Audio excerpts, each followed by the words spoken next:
Inilah pesawat Boeing 737 Manguni Air yang terbakar di Bandara Internasional Samratulangi Manado, Rabu malam.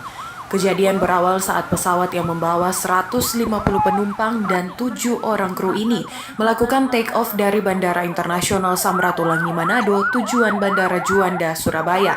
Tiba-tiba mengalami pecah ban dan tergelincir keluar landasan dan kemudian terbakar. Beruntung 10 unit mobil pemadam kebakaran dari Angkasa Pura I dengan cepat diterjunkan ke lokasi, sehingga 30 menit kemudian api berhasil dipadamkan.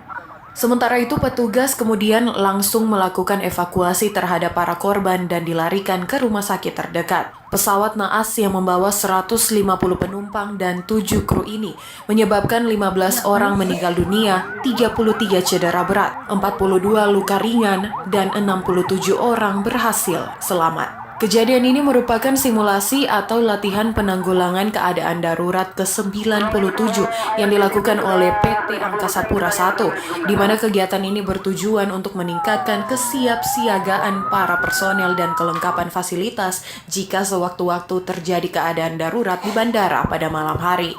Insiden ini kita main malam hari dan SOP-nya semua tadi berjalan dengan baik. SOP berjalan dengan baik, penanganannya juga baik, mulai dari airside sampai dengan kami penanganan korban selamat untuk bertemu dengan keluarganya di Genkes kami berjalan dengan sesuai dengan SOP. Ya, ini bandara ketiga kita main untuk malam hari setelah Bali, Balikpapan dan Manado.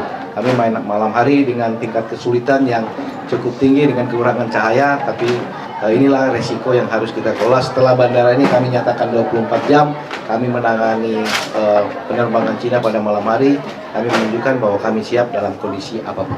Latihan PKD ini mencakup simulasi kebakaran, kecelakaan pesawat, ancaman keamanan, dan aksi demonstrasi di area objek vital Bandara Samratulangi Manado.